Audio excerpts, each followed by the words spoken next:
ከዚህ በኋላ የኢትዮጵያ ሰራዊት ተዋግቶ የሚያሸንፈው ጦርነት በፍጹም የለም። ግን አሁን የኢትዮጵያ መከላከያ ሰራዊት ጦርነትን ማሸነፍም ይችላል። እንኳን አዲስ ጦርነትን ወደፊት ሊያሸንፍ እስካሁን የከፈታቸውን ጦርነቶች እንኳን አሸነፈ። ከህወሓት ጋር የተደረገውን ጦርነት በዘላቂነት ስላላሸነፈ ነው አሁን አዲስ ጦርነት ሊነሳ ዳርዳር እየተባለ ያለው። አሸንፎ ቢሆን ኖሮ በድል አጠናቆት ቢሆን ኖሮ ይሄ ችግር አይመጣም ነበር። አላሸነፈም። ከኦላ ጋር ላለፉት 7 ዓመታት ጦርነት አካሄደ፣ አላሸነፈም። ሁልጊዜ ጨርሻቸዋለሁ፣ አልቆላቸዋል፣ እየተሽለኮለኩ ነው ይላል። አሁንም ግን ኦላ በተጠናከረ ሁኔታ እየተዋጋ ማሸነፍ አልቻለም። ፋኖ ይሄ 2 ዓመት አለፈው አይደል እንዴ? ምንም ያልተደራጀ የህዝቡ ሰቆቃ መከራ ብቻ ብሶቱ አነሳስቶት ወደ ጦርነት የገባ ተገፍቶ የገባ ኃይል የተደራጀ ኃይል አይደለም። አመራር አልነበረው፣ መሳሪያ አልነበረው። ግፉ ብቻ ነው ወደዛ ውስጥ ያስገባው። ያን ኃይል እንኳን ማሸነፍ አልቻለም። ይሄው ፋኖ አሁን እየተጠናከረ የበለጠ በመንግስት ላይ ጫና መፍጠር እየቻለ ነው የመጣው። ይሄን አንድም የጀመረውን ጦርነት ያላሸነፈ መንግስት ሌላ ተጨማሪ ጦርነት ወደፊት ሊያሸንፍ አይችልም። ለማስጨረስ ነው እንጂ ህዝቡን የሀገሪቱን ኢኮኖሚ የበለጠ ማቆስጥ እንዲደቅ ለማድረግ ካልሆነ በስተቀር ከዚህ በኋላ የኢትዮጵያ ሰራዊት ወይም የኢትዮጵያ መንግስት ተዋግቶ የሚያሸንፈው ጦርነት በፍጹም የለም። የኦላን ጦርነት ማሸነፍ ያልቻለ የፋኖን ጦርነት ማሸነፍ ያልቻለ ኃይል አሁን የመጣ ባለው የኃይል አሰላለፍ ከኤርትራም ከትግራይ ኃይሎችም ከአማራ ኃይሎችም ከኦሮሞ ኃይሎችም ጋር ከነዚህ ሁሉ ጋር ተዋግቼ ያሸንፋለሁ ማለት ቅዠት ነው። ያው አገሪቱን ለማፍረስ ካልሆነ በስተቀር የተለየ ውጤት ሊመጣ እንደማይችል ግልጽ ነው ማለት ነው። የኢትዮጵያ መከላከያ ሰራዊት የሚያሳዝን ነገር እንግዲህ ባለፉት 7 ዓመታት በተከታታይ ያለቀ የዛሬ 5 ዓመት 6 ዓመት 7 ዓመት ሰልጥነው እኮ ወደ ሰራዊቱ የተቀላቀሉ ሰዎች እኮ በህይወት እኮ ሰራዊቱ ውስጥ አታገኛቸው። ወይ ተበትነዋል፣ ወይ አካላቸው ጎሏል፣ ወይ አልቀዋል፣ ሞተዋል። አዛዦቹ ከኋላ ሆነው የደሃውን ልጅ የሚያዋጉት ናቸው እንጂ በህይወት ያሉት የበታች መኮንኖችና ተራ ወታደሮች እኮ ያለቁ እኮ ነው። በየአመቱ እንደማገዶ እንጨት አዳዲስ ወጣቶች እየተመለመሉ እየገቡ ነው እንዲያልቁ የሚደረግ እና አሁን ከፊታችንም መንግስት ያሰበው ጦርነት ከፈነዳ ምንም ጥርጥር የለውም ይሄ የደሃ ልጅ ወጣት ያልቃል፣ ማገዶ ነው የሚሆነው። ያው እኮ ጠቅላይ ሚኒስትሩ ተናግረዋል። በጣም በድፍረት በሚያሳዝን ሁኔታ አሁን ያለን ወጣት 20 ዓመት ለመዋጋት ያስችለናል ብለው እኮ ተናግረዋል። ለእሳቸው ህዝብ ቁጥር ነው፣ ህይወት አይደለም። ወጣቱን በቃ እንደ አንድ የጦርነት አሴት ነው የሚቆጥሩት። እሱን እየማገድኩ እሱን እያስጨረስኩ የስልጣን እድሜን ማራዘም እችላለሁ ብለው የሚያምኑ ሰው ናቸው። ዩኒቨርሲቲ አልከፍትም ሲሉ ሌላ አይደለም፣ የሥራ ዕድሉን ውትድርና አደርገዋለሁ፣ ለኔ ስልጣን እየሞተ እኔ በስልጣን ላይ እቀጥላለሁ ብለው የሚያስቡ ሰው ናቸው። እና ከፍተኛ የሆነ ልቂት ነው የሚመጣው። እንግዲህ ህብረተሰቡ ጨክኖ ልጆቻችንን ወደ ጦርነት አንልክም እስከሚል ድረስ ይሄ ጉዳይ የሚቀጥል ነው። አብዛኛዎቹ በስልጣን ላይ ያለውን አገዛዝ በሚመለከት መሰረታዊ የሐሳብ ልዩነት የላቸውም። በስልጣን ላይ ያለው አገዛዝ አምባገነን አገዛዝ እንደሆነ አገሪቱን ተፈላጊ ያልሆነ ጦርነት ውስጥ እንዳስገባት ዴሞክራሲም እንደሌለ በዚህ መተማመን አለ። አሁን በስልጣን ላይ ያለው መንግስት ብቻው የዚችን ሀገር የወደፊት ችግር ሊፈታ እንደማይችል አሁንም መተማመን አለ፣ ስምምነት አለ። ይሄም ቀላል ነገር አይደለም። ይሄ መንግስት በምንም ተአምር በስልጣን ላይ ቀጥሎ አሁን ኢትዮጵያ የገባችበትን ችግር ሊፈታ አይችልም የሚል ያሳሰብ አንድነት እንዳለም ተረድተናል። በአንድ ጊዜ ወጥ የሆነ አመለካከት በሁሉም ነገር ሊኖር አይችልም። ለኔ ግን ዋናው በስልጣን ላይ ያለውን መንግስት በሚመለከት ያላቸው እይታ አንድ መሆኑ፣ ይሄ መንግስት በምንም ተአምር ታግለን እስካልቀየር ነው ድረስ ሁኔታውን የሀገሪቱን ችግር በብቸኝነት ሊፈታ የማይችል መሆኑ መተማመን ላይ የተደረሰበት መሆኑ በጣም በጣም ጠቃሚ ነገር ነው የሚመስለኝ። የወቅቱ የኢትዮጵያ ህዝብ ትግል ተጠናክሮ ለአሸናፊነት እንዲበቃ፣ ምክንያቱም የህብረተሰቡ ትግል ተቃዋሚዎች የቱንም ያህል መተባበር ቢችሉ፣ ምክንያቱም ትግሉ እንዲጠናከር ከፍተኛ አስተዋጽኦ አላቸው መገናኛ ብዙሃን፣ እንዲከፋፈልና እንዲዳከም በማድረግ ረገድ ያላቸው አሉታዊ ሚና ቀላል አይደለም። ስለዚህ እነሱ አትሊስት በዚህ ትግሉን በሚመለከት ጉዳይ የወቅቱን ትግል በሚመለከት ጉዳይ ተቀራራቢ አስተሳሰብ እንዲኖራቸው የሚያስችል ሁኔታ መፍጠር እጅግ በጣም ጠቃሚ ነው የሚል እምነት አለኝ። በብዙ ነገሮች ላይ የተራራቁ አስተሳሰቦች አሉ። ችግራችን በቀላሉ መፈታት ያልቻለውም ያለ ምክንያት አይደለም። አንዱን ጦርነት ሌላው ጦርነት እየተካው ህዝብ እየተጨራረሰ አገሪቱ አቅጣጫዋን ትኩረቷን ወደ ዲሞክራሲ ወደ ልማት ማድረግ አቅቷት በዚህ አስቸጋሪ የፖለቲካ ቀውስ ውስጥ የቀጠለችው ያለ ምክንያት አይደለም። የፖለቲካ አመለካከታችን ከመግባባት ይልቅ ልዩነት የሚበዛበት ቅራኔ የሚበዛበት ስለሆነ ስለዚህ ቀደም ሲል ጭራሽም አንዱ ከሌላው ጋራ በአንድ መድረክ የመገናኘት ፍላጎት አልነበረው። ከከሌ ጋራ መታየት አልፈልግም መገናኘት አልፈልግም የሚል ነው። አትሊስት ይሄን ነገር መስበር ችለናል። አይ ልዩነት ብቻ ሳይሆን ያለ የጋራ ጉዳይም አለ። ስለዚህ ይሄን የጋራ ጉዳይ በጋራ መስራት አለብን ብሎ በአንድ መድረክ መሰባሰብ መቻሉ ራሱ እኔ በኢትዮጵያ ፖለቲካ ትልቅ እድገትና ለውጥ ነው ብዬ ነው። ከዛ በኋላ ነው ያስተሳሰብ መቀራረቡ ደግሞ ሊመጣ የሚችል እና እንደ ትልቅ ውጤት መቁጠር ያለብን ይሄ እርስ በርስ አይተያዩም ተብሎ አይገናኙም ተብሎ ይታሰቡ የነበሩ ሰዎች የጋራ ጉዳይ አለን ብለው በአንድ መድረክ ተገናኝተው መነጋገራቸው በራሱ ያልተለመደና ትልቅ ውጤት። ከዛ በኋላ ደግሞ ቀስ በቀስ ያው የሁሉም ነገር ሂደት አለ። ያ የተራራቀ አስተሳሰብ የሚቀራረብበት ልዩነትም ካለ ያው ይኖራል። ያ ልዩነት በጤናማ መልኩ ተይዞ ለህዝብ ምርጫ የሚቀርብበት ለህዝብ ውሳኔ የሚቀርብበት ሁኔታ እንዲኖር። ነገር ግን ሁላችንም ልዩነት ብቻ አይደለም ያለ አንድ ሀገር ነው የምንጋራው፣ አንድ ዜግነት ነው የምንጋራው እና ህዝቡ በጋራ ነው የሚኖረው፣ በአንድ ሀገር ውስጥ ነው የሚኖረው። ስለዚህ የጋራ ጉዳዮችም አሉ።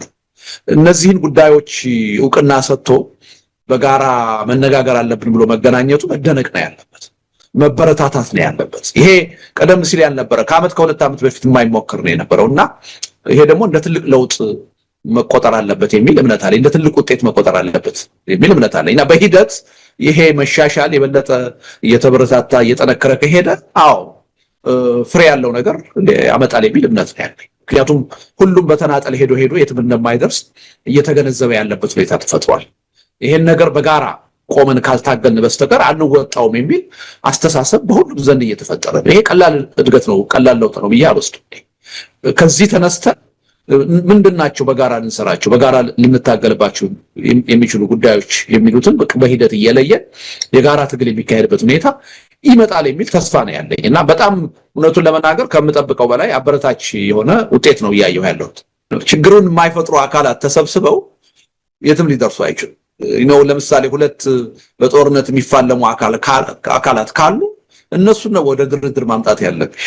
ሁለቱም ናቸው ያን ችግራቸውን በጠበንጃ ሳይሆን በመገዳደል ሳይሆን በሰላማዊ መንገድ በውይይት በድርድር እንፈታለን ብለው መስማማት ያለባቸው።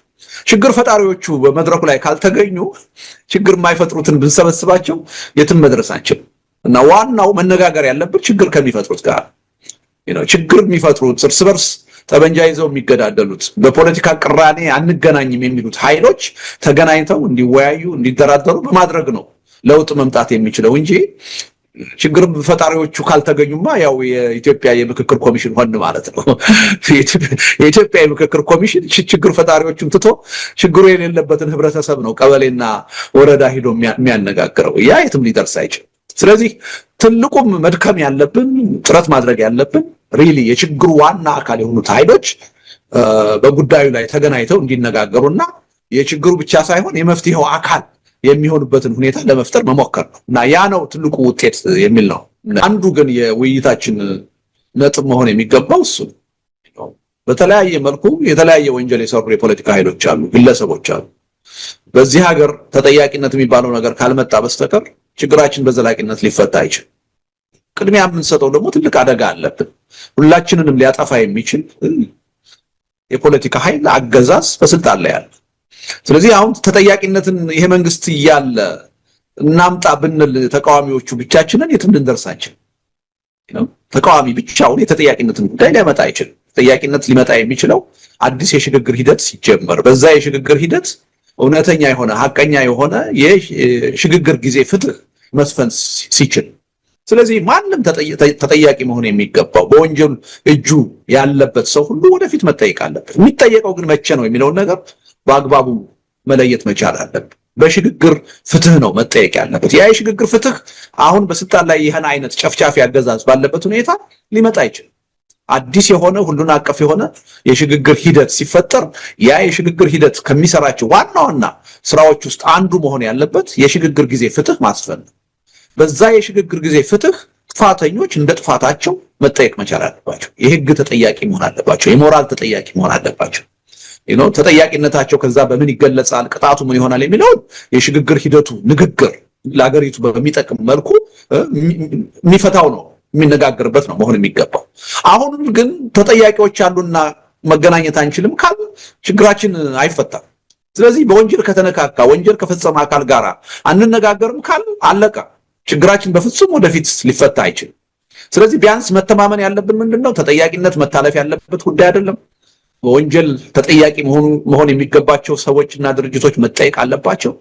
እነዚህን ሰዎች መጠየቅ የምንችለው ግን አሁን አይደለም፣ የሽግግር ጊዜ ፍትህ ሲመጣ ነው። በዚህ ላይ መተማመን ነው ያለብን እንጂ ማንም የተጠያቂነትን ጉዳይ ወደ ጎን ገፍቶ ማስቀረት አይችልም፣ ተገቢም አይደለም የሚል እምነት አለኝ። ተጠያቂነት ደግሞ በዚህ ሀገር ካልሰፈነ ችግራችን በዘላቂነት ሊፈታ አይችልም። የዛሬው ቅራኔ ነገ በሆነ ስምምነት ቢፈታ ተጠያቂነት ከሌለ እንደገና ሌላ ባለጉልበት ከነገ ወዲያ ይፈጽመዋል። ስለዚህ ያን ነው መተማመን ያለብን። ግን ወንጀል ያለባቸው ተጠያቂ መሆን ያለባቸው አካሎች ጋር ሁሉ አንነጋገርም ካል ሁላችንም ተራርቀን ነው አንዱ ሌላውን ወንጀለኛ ነው የሚያደርገው። ስለዚህ የመገናኛ መንገዱም አይኖርም ማለት ነው። ስለዚህ ያ እንዳይሆን የግድ በዚህኛው አመለካከት ተስማምተን ተጠያቂነት ወደፊት ሁላችን ልንጠየቅ እንደምንችል ታሳቢ አድርገን በሽግግር ጊዜ ፍትህ እንደምንጠየቅ ተስማምተን ከዛ በመለስ ያሉ ችግሮችን አሁን ለመፍታት መጣር አለብን። ያ ካልሆነ አስቸጋሪ ነው የሚሆነው፣ የትም አንደርስም ማለት ነው። የፕሪቶሪያው ስምምነት ከተፈረመ ጀምሮ የጊዜ ጉዳይ ካልሆነ በስተቀር ስምምነቱ ችግሩን ሊፈታው እንደማይችል ምንም ጥርጥር አልነበረኝ። ስምምነቱን በማየት ዘላቂ ውጤት ሊያመጣ እንደማይችል ግልጽ ነበረ ከጅምሩ። ለታይታ የተደረገ ስምምነት እንደሆነ በውጭ መንግስታት ጫናና ግፊት የተደረገ እንደሆነ ከሙሉ ልብ ሰላምን ለማምጣት ታስቦ የተደረገ እንዳልሆነ የጊዜ መግዣ ስምምነት እንደሆነ ለኔ ከመጀመሪያው ግልጽ ነበር እና ከዛ ጊዜ ጀምሮ ይሄ ስምምነት ችግሩን በዘላቂነት አይፈታውም።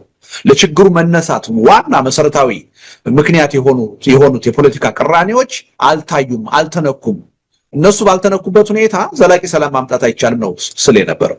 በተግባርም የሆነው ይሄ ነው እና በተለይ ካለፉት 3 ወራት 4 ወራት በፊት የፕሪቶሪያው ስምምነት ለይቶለት እንደፈረሰ የታወቀ ነበር እና አሁንም ቢሆን ያ ስምምነት አለ ማለት አይቻልም። ኦልሬዲ የጦርነቱ ሂደት ውስጥ እኔ ገብተዋል የሚል እምነት ነው ያለኝ። ያልተጀመረው ውጊያውም አልፎ አልፎ አንዳንድ ጊዜ ሲጀመር እያየን ነው፣ መልሶ እየበረደ ነው። ነገር ግን ጦርነቱ ውስጥ ኦልሬዲ ተገብቷል። ለጦርነቱ ዋና ግብአት የሚሆነው የዲፕሎማሲ ስራ፣ የፕሮፓጋንዳ ስራ አሁን እየተሰራ ነው ያለ እና ሁሉም አሁን የሚጠብቁት አንድ የዲፕሎማሲ ነጥብ ማስቆጠር ይፈልጋሉ። ጦርነቱን የጀመርኩት እኔ አይደለሁም እነሱ ናቸው የሚል ነጥብ ወደፊት ጠቃሚ እንደሆነ ተገንዝበው ያችን ነው እየጠበቁ ያሉት። አንደኛው ሌላኛውን የጦርነቱ ጀማሪ እንደሆነ ለማሳየት እየሞከረና የተሻለ ጊዜ እየጠበቀ ነው እንጂ ጦርነቱ ኦልሬዲ ተገብቶበታል ብዬ ነው። ኦልሬዲ በልባቸው ወስነዋል። ሁሉም እየተዘጋጁ ነው ያሉት እና የጦርነት ይቀራል የሚል እምነት የለኝም። አሁን በሰሞኑ የሚታየውም ያ ሁኔታ የበለጠ አይቀሬ የሆነ መምጣቱ የሚያሳይ ነው እና የተለየ ነገር አይደለም። በፊት ያለኝ አመለካከት የበለጠ እየተጠናከረና እውን ለመሆን እየተቃረበ እንደሆነ እያየን ያለ ነው ብዬ ነው ማምነው። ይሄ በጣም በጣም አሳሳቢ ነገር ነው። ይሄ ጦርነት ወደፊት ከተገባ አሁንም ጦርነት ውስጥ ነው ያለ ነው። የባሰ ደግሞ በዚህ የኃይል አስተላለፍ ሌላ ጦርነት ውስጥ ከተገባ በጣም ከባድ የሆነ ውጤት ነው ሊመጣ የሚችለው። ውጤቱን ራሱ ማናችንም በቀላሉ ልንገምት አንችልም። አጠቃላይ ሀገራዊ ህልውናችንም መንግስት የለሽ ሁኔታ የሚፈጥር እንኳንስ የኢትዮጵያን አጠቃላይ የአካባቢውን የፖለቲካ ሁኔታ ቀውስ ውስጥ የሚያስገባ ችግር ነው የሚፈጠር እና በጣም የሚያሳዝን ነው፣ አስፈሪ ነው እና ወደ ልቦናቸው ተመልሰው የተፈጠረውን ችግር በሰላም በውይይት በድርድር መፍታት የሚቻልበት ሁኔታ ማየት የተሻለ ነው የሚል እምነት ነው ያለኝ። የጉዳዩ ዋና ባለቤት የሆነው የኢትዮጵያ ህዝብ ችግሩ ሲፈጠር ዋና ተጠቂ የሚሆነው ይሄ ጦርነት እንዳይፈጠር አስፈላጊውን ጫናና ግፊት ማድረግ አለበት የሚል እምነት አለኝ። ግን እነሱም እየተዘጋጁ ነው፣ ህብረተሰቡም ያን ያህል ግፊት እያደረገባቸው አይደለም ጦርነቱን እንዳይጀምሩ እና ጦርነቱ የሚቀር አይመስልም። እንግዲህ አሳዛኝ ነው። በምንም ተአምር አሁን ከኢትዮጵያ ህዝብና ከኢትዮጵያ ህልውና በላይ ሌላ አጀንዳ የለም። የባህር በር ጥያቄ ለኢትዮጵያ ህዝብ ትልቅ አጀንዳ ነው፣ አስፈላጊ አጀንዳ ነው። አሁን ካለንበት ሁኔታ ግን በምንም ተአምር ቅድሚያ ልንሰጠው የሚገባ ጉዳይ አይደለም። አሁን መጨነቅ ያለብን ሌት ተቀን ተግተን መስራት ያለብን የተፈጠሩትን አሁን እየተካሄዱ ያሉትን ጦርነቶች እንዴት እናቁማቸው፣ እነሱን አቁመን ወደ ዘላቂ ዴሞክራሲ፣ ወደ ዘላቂ ሰላም፣ ወደ ዘላቂ የልማት የብልጽግና እንቅስቃሴ ውስጥ እንዴት እንግባ ነው እንጂ ሌላ ጦርነት እንዴት እንጀምር ብለን ማሰብ የለብን። ስለዚህ አሁን የባህር በር ጥያቄ ያለ ወቅቱ ነው ያለ ጊዜው ነው የመጣውም ደግሞ ለኢትዮጵያ ብሔራዊ ጥቅም ተብሎ አይደለም፣ ለስልጣን ማራዘሚያ እንዲጠቅም ተብሎ ነው በአንድ በኩል። በሌላ በኩል ደግሞ የውጭ ኃይሎች እጅ አለበት። በአጠቃላይ ኢትዮጵያ ውስጥና በኢትዮጵያ አካባቢ የሚካሄድ ግጭት ሁሉ በቀላሉ የውጭ ኃይሎችን እጅ የሚስብ ትኩረት የሚስብ፣ ምክንያቱም ጂኦፖለቲክሱን ካየን የቀይ ባህር አካባቢ አገሮች ላይ ያለው ሁኔታ የውጭ ኃይሎችን የሚመለከት ነው፣ የውጭ መንግስታትን የሚመለከት። ስለዚህ በአንድም በሌላ መንገድ እጃቸውን ማስገባታቸው አይቀርም እና አይቀርም ብቻ ሳይሆን አሁን በኢትዮጵያ ሁኔታ እጃቸውን አስገብተዋል። የተለያየ ጥቅም እናገኛለን ብለው የሚያስቡ ከየትኛውም አይነት መንግስት ጋር ተባብረው ያን ጥቅማቸውን ማስጠበቅ የሚፈልጉ የውጭ ኃይሎች ጣልቃ እየገቡ ነው። ስለዚህ አንዱ ችግሩን እያባባሰው ያለ እሱ ነው እና በፕሮክሲ ኢትዮጵያ ውስጥ የሚካሄደው ጦርነት ለራሳቸው ጥቅም የሚያውሉ የውጭ ኃይሎች በከፍተኛ ደረጃ ገብተውበታል። ሆነ ሱዳን ውስጥ ወደ 8-9 ሀገሮች ናቸው እጃቸውን ጣልቃ ያስገቡት።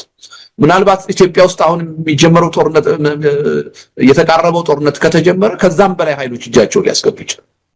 የበለጠ ትልቅ ሀገር ነው ኢትዮጵያ ከሱዳን በላይ እና የውጭ እጅ መኖሩ አይቀርም እና አንዳንዴ የምናደርገው ጦርነት በእነሱም እየታገዘ ለእነሱም ፍላጎት እንደሆነ መታወቅ አለበት እና የተገጣጠመበት ሁኔታ ነው ያለው። ሀገር ውስጥ ያለው መንግስት ስልጣኔን ማራዘም ይችላለሁ በጦርነት ብሎ ስለሚያምን ነው። ለዛ ግን ለውጭ ኃይሎች መጠቀሚያ መሆኑ የማይቀር ነው። አንዱ ይሄ ነው። ሌላው የውጭ መንግስታት ምዕራባውያኖች ጦርነቱ እንዳይካሄድ የራሳቸውን ተጽዕኖ ማሳደር ይችላሉ። በእርግጥም እያደረጉ ነው የሚል እምነት አለ። የዋና የትኩረት አቅጣጫ የሆነው ያለ ምክንያት አለ።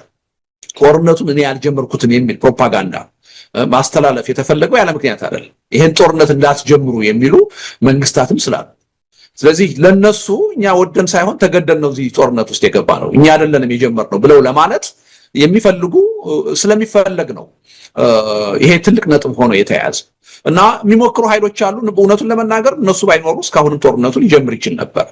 ግን መጀመር የለበትም አትግቡበት የሚሉ መንግስታትም በመኖራቸው ይሄ ሊሆን ያልቻለው የሚል እምነት ነው ያለ። የኢትዮጵያ መከላከያ ሰራዊት የሚያሳዝን ነገር እንግዲህ ባለፉት 7 ዓመታት በተከታታይ ያለቀ የዛሬ 5 ዓመት 6 ዓመት 7 ዓመት ሰልጥነው እኮ ወደ ሰራዊቱ የተቀላቀሉ ሰዎች እኮ በህይወት እኮ ሰራዊቱ ውስጥ አታገኛቸው።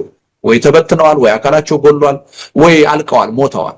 አዛዦቹ ከኋላ ሆነው የደሃውን ልጅ የሚያዋጉት ናቸው እንጂ በህይወት ያሉት የበታች መኮንኖችና ተራ ወታደሮች እኮ እያለቁ እኮ ነው።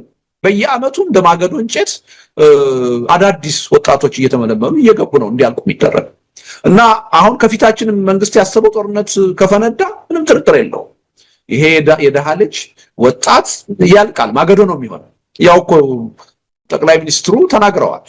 በጣም በድፍረት በሚያሳዝን ሁኔታ አሁን ያለን ወጣት 20 ዓመት ለመዋጋት ያስችለናል ብለው እኮ ተናግረዋል።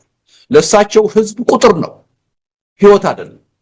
ወጣቱን በቃ እንደ አንድ የጦርነት አሴት ነው የሚቆጥሩት። እሱን እየማገድኩ እሱን እያስጨረስኩ የስልጣን እድሜን ማራዘም እችላለሁ ብለው የሚያምኑ ሰው ናቸው።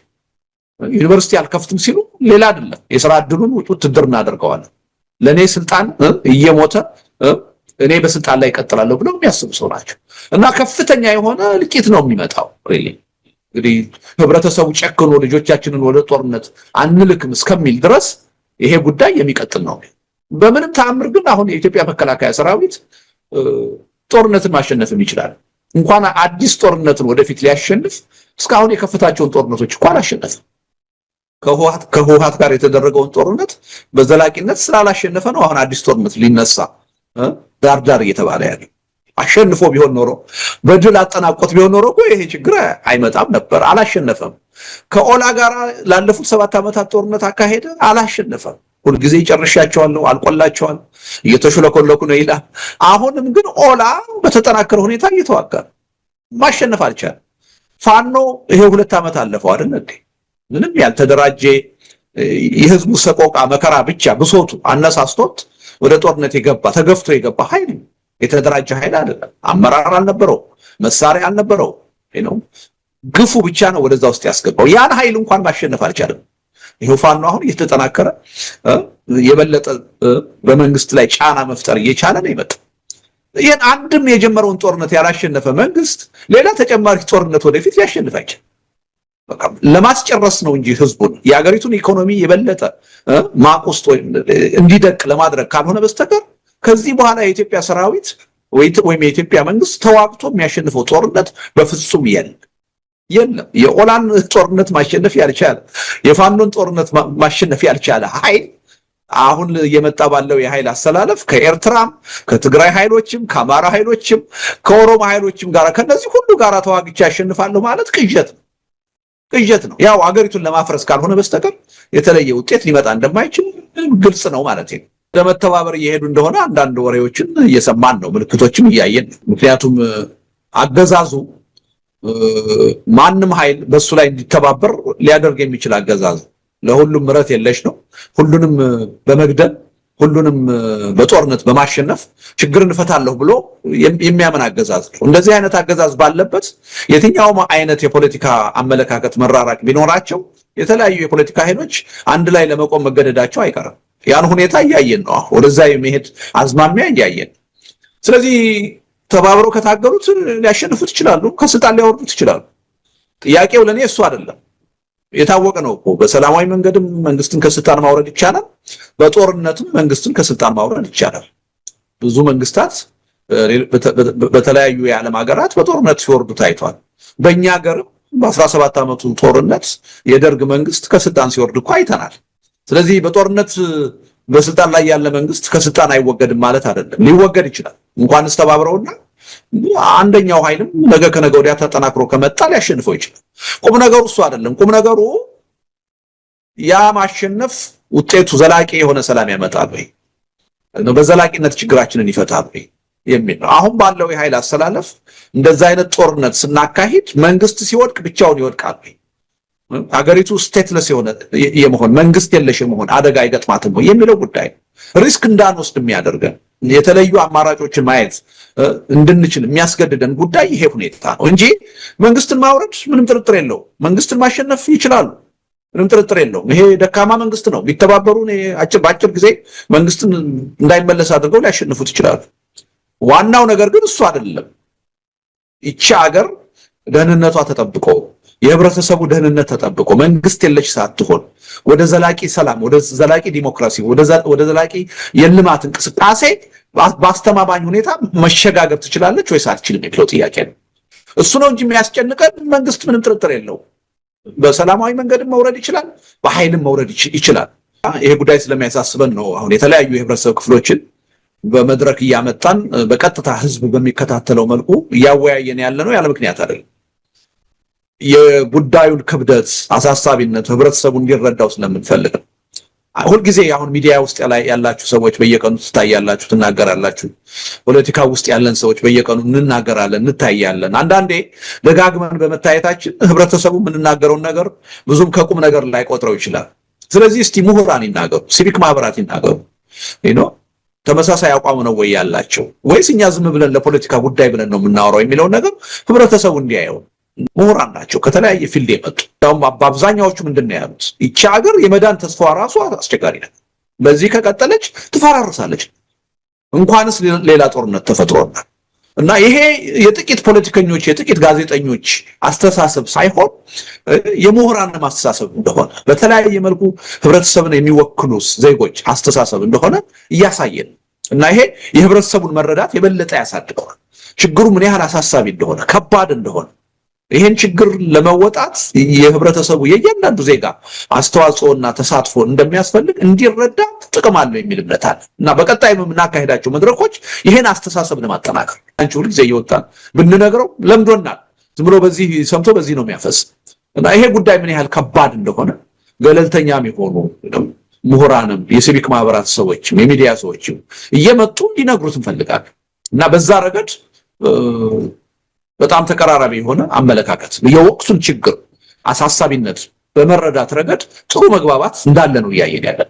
የችግሩን ክብደት ተረዱት። ትንሽ ልዩነት ያለን በየትኛው መንገድ ይፈታል የሚለው ላይ ነው እንጂ ችግሩ በጣም አሳሳቢ እንደሆነ በዚህ ከቀጠለ በአጭር ጊዜ ውስጥም ኢትዮጵያ ህልውናዋን ልታጣ እንደምትችል አብዛኛው ሰው ተገንዝቧል። ይሄ የበለጠ መጠናከር አለበት። ግን መገንዘቡ ደግሞ በራሱ ግብ አይደለም። ተገንዝቦ ዝም ካለ ለውጥ አይመጣም። ተገንዝቦ አሃ ይሄ ችግር ለካ ማንንም የሚመለከት አይደለም፣ እኔና ቤተሰቤን የሚመለከት አገሬን የሚመለከት ትውልዱን የሚመለከት እኔ አስተዋጽኦ ካላደረኩ እኔ ድርሻ ካላዋጣሁ ይሄ ችግር አይፈታም ብሎ እያንዳንዱ ዜጋ ማመናል። አምኖ ለትግሉ ማዋጣት የሚገባውን ነገር ሲያዋጣ ነው ለድል መብጣት ይችላል። ዝም ብሎ በአስተሳሰብ ደረጃ ስለተረዳ የትም መድረስ አይችልም። እና ይሄን ነው መፍጠር እየፈለግን ያለነው። በአስተሳሰብ ደረጃ እንዲነቃ እንዲበቃ፣ ከነቃና ከበቃ በኋላ ደግሞ መሬት ላይ ተጨባጭ የሆነ ዋጋ እንዲከፍል፣ መስዋዕትነት እንዲከፍል፣ እንዲታገልና የወቅቱ ትግል ተጠናክሮ ለድል እንዲበቃ ነው ፈልገው። ያን ከዚህ በኋላ የኢትዮጵያ ሰራዊት ተዋግቶ የሚያሸንፈው ጦርነት በፍጹም የለም። ግን አሁን የኢትዮጵያ መከላከያ ሰራዊት ጦርነትን ማሸነፍም ይችላል። እንኳን አዲስ ጦርነትን ወደፊት ሊያሸንፍ እስካሁን የከፈታቸውን ጦርነቶች እንኳን አሸነፈ። ከህወሓት ጋር የተደረገውን ጦርነት በዘላቂነት ስላላሸነፈ ነው አሁን አዲስ ጦርነት ሊነሳ ዳርዳር እየተባለ ያለው። አሸንፎ ቢሆን ኖሮ በድል አጠናቆት ቢሆን ኖሮ ይሄ ችግር አይመጣም ነበር። አላሸነፈም። ከኦላ ጋር ላለፉት 7 ዓመታት ጦርነት አካሄደ፣ አላሸነፈም። ሁልጊዜ ጨርሻቸዋለሁ፣ አልቆላቸዋል፣ እየተሽለኮለኩ ነው ይላል። አሁንም ግን ኦላ በተጠናከረ ሁኔታ እየተዋጋ ማሸነፍ አልቻለም። ፋኖ ይሄ 2 ዓመት አለፈው አይደል እንዴ? ምንም ያልተደራጀ የህዝቡ ሰቆቃ መከራ ብቻ ብሶቱ አነሳስቶት ወደ ጦርነት የገባ ተገፍቶ የገባ ኃይል የተደራጀ ኃይል አይደለም። አመራር አልነበረው፣ መሳሪያ አልነበረው። ግፉ ብቻ ነው ወደዛ ውስጥ ያስገባው። ያን ኃይል እንኳን ማሸነፍ አልቻለም። ይሄው ፋኖ አሁን እየተጠናከረ የበለጠ በመንግስት ላይ ጫና መፍጠር እየቻለ ነው ይመጣ። ይሄን አንድም የጀመረውን ጦርነት ያላሸነፈ መንግስት ሌላ ተጨማሪ ጦርነት ወደፊት ሊያሸንፍ አይችልም። ለማስጨረስ ነው እንጂ ህዝቡን የሀገሪቱን ኢኮኖሚ የበለጠ ማቆስቶ እንዲደቅ ለማድረግ ካልሆነ በስተቀር ከዚህ በኋላ የኢትዮጵያ ሰራዊት ወይም የኢትዮጵያ መንግስት ተዋግቶ የሚያሸንፈው ጦርነት በፍጹም የለም። የኦላን ጦርነት ማሸነፍ ያልቻለ፣ የፋኖን ጦርነት ማሸነፍ ያልቻለ ኃይል አሁን እየመጣ ባለው የኃይል አሰላለፍ ከኤርትራም ከትግራይ ኃይሎችም ከአማራ ኃይሎችም ከኦሮሞ ኃይሎችም ጋር ከነዚህ ሁሉ ጋር ተዋግቼ ያሸንፋለሁ ማለት ቅዠት ነው። ያው አገሪቱን ለማፍረስ ካልሆነ በስተቀር የተለየ ውጤት ሊመጣ እንደማይችል ግልጽ ነው ማለት ነው። የኢትዮጵያ መከላከያ ሰራዊት የሚያሳዝን ነገር ነው። እንግዲህ ባለፉት 7 ዓመታት በተከታታይ ያለቀል። የዛሬ 5 ዓመት 6 ዓመት 7 ዓመት ሰልጥነው እኮ ወደ ሰራዊቱ የተቀላቀሉ ሰዎች እኮ በህይወት እኮ ሰራዊቱ ውስጥ አታገኛቸው። ወይ ተበትነዋል፣ ወይ አካላቸው ጎሏል፣ ወይ አልቀዋል፣ ሞተዋል። አዛዦቹ ከኋላ ሆነው የድሃውን ልጅ የሚያዋጉት ናቸው እንጂ በህይወት ያሉት የበታች መኮንኖችና ተራ ወታደሮች እኮ ያለቁ እኮ ነው። በየአመቱ እንደማገዶ እንጨት አዳዲስ ወጣቶች እየተመለመሉ እየገቡ ነው እንዲያልቁ የሚደረግ እና አሁን ከፊታችን መንግስት ያሰበው ጦርነት ከፈነዳ ምንም ጥርጥር የለውም። ይሄ የድሃ ልጅ ወጣት ያልቃል፣ ማገዶ ነው የሚሆነው። ያው እኮ ጠቅላይ ሚኒስትሩ ተናግረዋል። በጣም በድፍረት በሚያሳዝን ሁኔታ አሁን ያለን ወጣት 20 ዓመት ለመዋጋት ያስችለናል ብለው እኮ ተናግረዋል። ለእሳቸው ህዝብ ቁጥር ነው፣ ህይወት አይደለም። ወጣቱን በቃ እንደ አንድ የጦርነት አሴት ነው የሚቆጥሩት። እሱን እየማገድኩ እሱን እያስጨረሱ የስልጣን እድሜን ማራዘም እችላለሁ ብለው የሚያምኑ ሰው ናቸው። ዩኒቨርሲቲ አልከፍትም ሲሉ ሌላ አይደለም፣ የሥራ ዕድሉን ውትድርና አድርገዋል። ለኔ ስልጣን እየሞተ እኔ በስልጣን ላይ እቀጥላለሁ ብለው የሚያስቡ ሰው ናቸው እና ከፍተኛ የሆነ ልቂት ነው የሚመጣው። እንግዲህ ህብረተሰቡ ጨክኖ ልጆቻችንን ወደ ጦርነት አንልክም እስከሚል ድረስ ይሄ ጉዳይ የሚቀጥል ነው። አብዛኛዎቹ በስልጣን ላይ ያለውን አገዛዝ በሚመለከት መሰረታዊ የሐሳብ ልዩነት የላቸውም። በስልጣን ላይ ያለው አገዛዝ አምባገነን አገዛዝ እንደሆነ አገሪቱን ተፈላጊ ያልሆነ ጦርነት ውስጥ እንዳስገባት ዴሞክራሲም እንደሌለ በዚህ መተማመን አለ። አሁን በስልጣን ላይ ያለው መንግስት ብቻውን የዚችን ሀገር የወደፊት ችግር ሊፈታ እንደማይችል አሁንም መተማመን አለ፣ ስምምነት አለ። ይሄም ቀላል ነገር አይደለም። ይሄ መንግስት በምንም ተአምር በስልጣን ላይ ቀጥሎ አሁን ኢትዮጵያ የገባችበትን ችግር ሊፈታ አይችልም የሚል ያሳሰብ አንድነት እንዳለም ተረድተናል። በአንድ ጊዜ ወጥ የሆነ አመለካከት በሁሉም ነገር ሊኖር አይችልም። ለኔ ግን ዋናው በስልጣን ላይ ያለውን መንግስት በሚመለከት ያላቸው እይታ አንድ መሆኑ፣ ይሄ መንግስት በምንም ተአምር ታግለን እስካልቀየር ነው ድረስ ሁኔታውን የሀገሪቱን ችግር በብቸኝነት ሊፈታ የማይችል መሆኑ መተማመን ላይ የተደረሰበት መሆኑ በጣም ጠቃሚ ነገር ነው የሚመስለኝ። የፕሪቶሪያው ስምምነት ከተፈረመ ጀምሮ የጊዜ ጉዳይ ካልሆነ በስተቀር ስምምነቱ ችግሩን ሊፈታው እንደማይችል ምንም ጥርጥር አልነበረኝ። ስምምነቱን በማየት ዘላቂ ውጤት ሊያመጣ እንደማይችል ግልጽ ነበረ ከጅምሩ። ለታይታ የተደረገ ስምምነት እንደሆነ በውጭ መንግስታት ጫናና ግፊት የተደረገ እንደሆነ ከሙሉ ልብ ሰላምን ለማምጣት ታስቦ የተደረገ እንዳልሆነ የጊዜ መግዣ ስምምነት እንደሆነ ለኔ ከመጀመሪያው ግልጽ ነበር እና ከዛ ጊዜ ጀምሮ ይሄ ስምምነት ችግሩን በዘላቂነት አይፈታውም። ለችግሩ መነሳት ዋና መሰረታዊ ምክንያት የሆኑት የፖለቲካ ቅራኔዎች አልታዩም፣ አልተነኩም። እነሱ ባልተነኩበት ሁኔታ ዘላቂ ሰላም ማምጣት አይቻልም ነው ስለ ነበር። በተግባርም የሆነው ይሄ ነው እና በተለይ ካለፉት 3 ወራት 4 ወራት በፊት የፕሪቶሪያው ስምምነት ለይቶለት እንደፈረሰ የታወቀ ነበር እና አሁንም ቢሆን ያ ስምምነት አለ ማለት አይቻልም። ኦሬዲ የጦርነቱ ሂደት ውስጥ እኔ ገብተዋል የሚል እምነት ነው ያለኝ። ያልተጀመረው ውጊያው ነው። ውጊያውም አልፎ አልፎ አንዳንድ ጊዜ ሲጀመር እያየን ነው፣ መልሶ እየበረደ ነው። ነገር ግን ጦርነቱ ውስጥ ኦሬዲ ተገብቷል። ለጦርነቱ ዋና ግብአት የሚሆነው የዲፕሎማሲ ስራ፣ የፕሮፓጋንዳ ስራ አሁን እየተሰራ ነው ያለ እና ሁሉም አሁን የሚጠብቁት አንድ የዲፕሎማሲ ነጥብ ማስቆጠር ይፈልጋሉ። ጦርነቱን የጀመርኩት እኔ አይደለሁም እነሱ ናቸው የሚል ነጥብ ወደፊት ጠቃሚ እንደሆነ ተገንዝበው ያችን ነው እየጠበቁ ያሉት። አንደኛው ሌላኛውን የጦርነቱ ጀማሪ እንደሆነ ለማሳየት እየሞከረና የተሻለ ጊዜ እየጠበቀ ነው እንጂ ጦርነቱ ኦሬዲ ተገብቶበታል ብዬ ነው። ኦሬዲ በልባቸው ወስነዋል። ሁሉም እየተዘጋጁ ነው ያሉት እና ይሄ ጦርነት ይቀራል የሚል እምነት የለኝም። አሁን በሰሞኑ የሚታየውም ሁኔታ ያ ሁኔታ የበለጠ አይቀሬ የሆነ መምጣቱ የሚያሳይ ነው እና የተለየ ነገር አይደለም። በፊት ያለኝ አመለካከት የበለጠ እየተጠናከረና አሁን ለመሆን እየተቃረበ እንደሆነ እያየን ያለ ነው ብዬ ነው የማምነው። ይሄ በጣም አሳሳቢ ነገር ነው። ይሄ ጦርነት ወደፊት ከተገባ አሁንም ጦርነት ውስጥ ነው ያለ ነው። የባሰ ደግሞ በዚህ የኃይል አሰላለፍ ሌላ ጦርነት ውስጥ ከተገባ በጣም ከባድ የሆነ ውጤት ነው ሊመጣ የሚችለው። ውጤቱን ራሱ ማናችንም በቀላሉ ልንገምት አንችልም። አጠቃላይ ሀገራዊ ህልውናችንም መንግስት የለሽ ሁኔታ የሚፈጥር እንኳንስ የኢትዮጵያን አጠቃላይ የአካባቢውን የፖለቲካ ሁኔታ ቀውስ ውስጥ የሚያስገባ ችግር ነው የሚፈጠር እና በጣም የሚያሳዝን ነው፣ አስፈሪ ነው እና ወደ ልቦናቸው ተመልሰው የተፈጠረውን ችግር በሰላም በውይይት በድርድር መፍታት የሚቻልበት ሁኔታ ማየት የተሻለ ነው የሚል እምነት ነው ያለኝ። የጉዳዩ ዋና ባለቤት የሆነው የኢትዮጵያ ህዝብ ችግሩ ሲፈጠር ዋና ተጠቂ የሚሆነው ይሄ ጦርነት እንዳይፈጠር አስፈላጊውን ጫናና ግፊት ማድረግ አለበት የሚል እምነት አለኝ። ግን እነሱም እየተዘጋጁ ነው፣ ህብረተሰቡም ያን ያህል ግፊት እያደረገባቸው አይደለም ጦርነቱን እንዳይጀምሩ እና ጦርነቱ የሚቀር አይመስልም። እንግዲህ አሳዛኝ ነው። በምንም ተአምር አሁን ከኢትዮጵያ ህዝብና ከኢትዮጵያ ህልውና በላይ ሌላ አጀንዳ የለም። የባህር በር ጥያቄ ለኢትዮጵያ ህዝብ ትልቅ አጀንዳ ነው፣ አስፈላጊ አጀንዳ ነው። አሁን ካለንበት ሁኔታ ግን በምንም ተአምር ቅድሚያ ልንሰጠው የሚገባ ጉዳይ አይደለም። አሁን መጨነቅ ያለብን ሌት ተቀን ተግተን መስራት ያለብን የተፈጠሩትን አሁን እየተካሄዱ ያሉትን ጦርነቶች እንዴት እናቁማቸው፣ እነሱን አቁመን ወደ ዘላቂ ዴሞክራሲ፣ ወደ ዘላቂ ሰላም፣ ወደ ዘላቂ የልማት የብልጽግና እንቅስቃሴ ውስጥ እንዴት እንግባ ነው እንጂ ሌላ ጦርነት እንዴት እንጀምር ብለን ማሰብ የለብንም። ስለዚህ አሁን የባህር በር ጥያቄ ያለ ወቅቱ ነው ያለ ጊዜው ነው የመጣውም ደግሞ ለኢትዮጵያ ብሔራዊ ጥቅም ተብሎ አይደለም፣ ለስልጣን ማራዘሚያ እንዲጠቅም ተብሎ ነው በአንድ በኩል።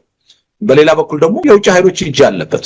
በአጠቃላይ ኢትዮጵያ ውስጥና በኢትዮጵያ አካባቢ የሚካሄድ ግጭት ሁሉ በቀላሉ የውጭ ኃይሎችን እጅ የሚስብ ትኩረት የሚስብ፣ ምክንያቱም ጂኦፖለቲክሱን ካየን የቀይ ባህር አካባቢ አገሮች ላይ ያለው ሁኔታ የውጭ ኃይሎችን የሚመለከት ነው፣ የውጭ መንግስታትን የሚመለከት ነው። ስለዚህ በአንድም በሌላ መንገድ እጃቸውን ማስገባታቸው አይቀርም እና አይቀርም ብቻ ሳይሆን አሁን በኢትዮጵያ ሁኔታ እጃቸውን አስገብተዋል። የተለያየ ጥቅም እናገኛለን ብለው የሚያስቡ ከየትኛውም አይነት መንግስት ጋር ተባብረው ያን ጥቅማቸውን ማስጠበቅ የሚፈልጉ የውጭ ኃይሎች ጣልቃ እየገቡ ነው። ስለዚህ አንዱ ችግሩን እያባባሰው ያለ እሱ ነው እና በፕሮክሲ ኢትዮጵያ ውስጥ የሚካሄደውን ጦርነት ለራሳቸው ጥቅም የሚያውሉ የውጭ ኃይሎች በከፍተኛ ደረጃ ገብተውበታል። እና ሱዳን ውስጥ ወደ 8-9 ሀገሮች ናቸው እጃቸውን ጣልቃ ያስገቡት። ምናልባት ኢትዮጵያ ውስጥ አሁን የሚጀመረው ጦርነት የተቃረበው ጦርነት ከተጀመረ ከዛም በላይ ኃይሎች እጃቸውን ሊያስገቡ ይችላል። የበለጠ ትልቅ ሀገር ነው ኢትዮጵያ ከሱዳን በላይ እና የውጭ እጅ መኖሩ አይቀርም እና አንዳንዴ የምናደርገው ጦርነት በእነሱም እየታገዘ ለእነሱም ፍላጎት እንደሆነ መታወቅ አለበት። እና የተገጣጠመበት ሁኔታ ነው ያለው። ሀገር ውስጥ ያለው መንግስት ስልጣኔን ማራዘም ይችላል በጦርነት ብሎ ስለሚያምን ለዛ ግን ለውጭ ኃይሎች መጠቀሚያ መሆኑ የማይቀር ነው። አንዱ ይሄ ነው። ሌላው የውጭ መንግስታት ምዕራባውያኖች ጦርነቱ እንዳይካሄድ የራሳቸውን ተጽዕኖ ማሳደር ይችላሉ። በእርግጥም እያደረጉ ነው የሚል እምነት አለ። የዋና የትኩረት አቅጣጫ የሆነ ያለ ምክንያት አለ። ጦርነቱን እኔ ያልጀመርኩትም የሚል ፕሮፓጋንዳ ማስተላለፍ የተፈለገው ያለ ምክንያት አይደለም። ይሄን ጦርነት እንዳትጀምሩ የሚሉ መንግስታትም ስላሉ፣ ስለዚህ ለነሱ እኛ ወደን ሳይሆን ተገደን ነው እዚህ ጦርነት ውስጥ የገባ ነው እኛ አይደለንም የጀመርነው ብለው ለማለት የሚፈልጉ ስለሚፈለግ ነው ይሄ ትልቅ ነጥብ ሆኖ የተያዘ እና የሚሞክሩ ኃይሎች አሉ። በእውነቱን ለመናገር እነሱ ባይኖሩ እስካሁን ጦርነቱ ሊጀምር ይችል ነበር። ግን መጀመር የለበትም አትግቡበት የሚሉ መንግስታትም በመኖራቸው ይሄ ሊሆን ያልቻለው የሚል እምነት ነው ያለኝ። የኢትዮጵያ መከላከያ ሰራዊት የሚያሳዝን ነገር እንግዲህ ባለፉት 7 ዓመታት በተከታታይ ያለቀ የዛሬ 5 ዓመት 6 ዓመት 7 ዓመት ሰልጥነው እኮ ወደ ሰራዊቱ የተቀላቀሉ ሰዎች እኮ በህይወት እኮ ሰራዊቱ ውስጥ አታገኛቸው። ወይ ተበትነዋል፣ ወይ አካላቸው ጎሏል፣ ወይ አልቀዋል፣ ሞተዋል።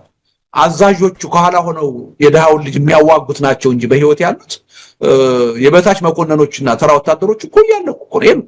በየአመቱ እንደማገዶ እንጨት አዳዲስ ወጣቶች እየተመለመሉ እየገቡ ነው እንዲያልቁ የሚደረግ እና አሁን ከፊታችን መንግስት ያሰበው ጦርነት ከፈነዳ ምንም ጥርጥር የለውም ይሄ የደሃ ልጅ ወጣት ያልቃል፣ ማገዶ ነው የሚሆነው። ያው እኮ ጠቅላይ ሚኒስትሩ ተናግረዋል። በጣም በድፍረት በሚያሳዝን ሁኔታ አሁን ያለን ወጣት 20 ዓመት ለመዋጋት ያስችለናል ብለው እኮ ተናግረዋል። ለሳቸው ህዝብ ቁጥር ነው ህይወት አይደለም።